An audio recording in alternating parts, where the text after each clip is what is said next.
میاں کرم دین بزرگ آدمی تھے اور طویل عرصے سے چودھری نواز کے استبل میں ملازم تھے، جہاں جانور کی رکھوالی، ان کے کھانے پینے اور صفائی ستھرائی کا بے حد خیال رکھتے تھے۔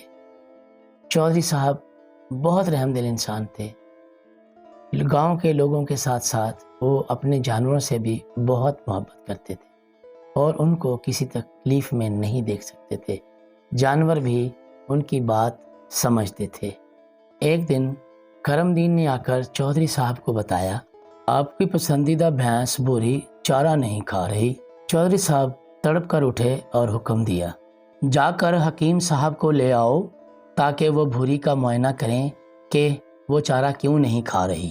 وہ خود بڑی دیر تک بھوری کو چمکارتے رہے مگر اس نے چارے کی طرف دیکھا تک نہیں۔ اسی دوران حکیم صاحب بھی پہنچ گئے۔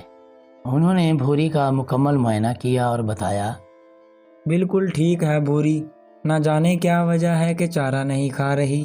تم تو جانوروں کا بڑا خیال رکھتے ہو، آج کوئی اور تو جانوروں پر مقرر نہیں تھا۔ جی ہاں حکیم صاحب، آپ بالکل ٹھیک کہہ رہے ہیں۔ آج مجھے جانوروں کا چارہ لینے منڈی جانا تھا۔ میں نے دوسرے ملازم مراد سے جانوروں کا خیال رکھنے کو کہا تھا۔ حکیم صاحب نے فوراً مراد کو بلوایا اور اس سے پوچھا، تم جانوروں کی دیکھ بھال کس طرح کرتے ہو؟ بھوری چارہ نہیں کھا رہی ہے، تم نے بھوری کے ساتھ کوئی مار پیٹ تو نہیں کی؟ مراد بے وقوفوں کی طرح منہ کھولے سوال سمجھنے کی کوشش کر رہا تھا کہ چودھری صاحب کی غضبناک آنکھیں دیکھ کر اس کی سمجھ میں حکیم صاحب کا سوال آ گیا۔ اس نے گگیائے ہوئے لہجے میں کہا، جناب، میں جانوروں کو چارہ ڈال رہا تھا کہ اچانک بھوری نے مجھے ٹکر مار دی۔ میں بچتے بچتے بھی گر پڑا۔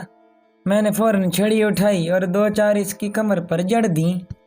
چودھری صاحب نے ہاتھ بڑھا کر پیچھے سے مراد کی گردن پکڑ لی۔ حکیم صاحب نے مراد سے کہا، بیٹا، انسانوں کی طرح جانوروں میں بھی عزت نفس کا مادہ ہوتا ہے۔ وہ تم سے ناراض ہے، اس لیے چارہ نہیں کھا رہی۔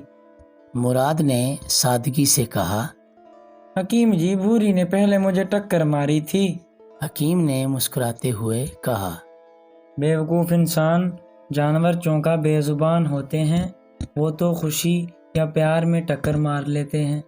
بھوری نے تمہیں ہلکی سی ٹکر ماری تھی، خود اگر یہ غصے میں ہوتی تو ایسی بھرپور ٹکر مارتی کہ تم اٹھ بھی نہیں سکتے تھے۔ اب ہم لاکھ کوشش کر لیں، وہ کچھ نہیں کھائے گی جب تک تم اسے نہیں مناؤ گے۔ اس نے چودھری صاحب سے معذرت کی اور بھوری کو پیار کرنے لگا۔ بھوری نے اچانک گردن گھمائی، مراد اچھل کر پیچھے ہٹ گیا۔ سب خوش ہو گئے اور بھوری نے چارہ کھانا شروع کر دیا۔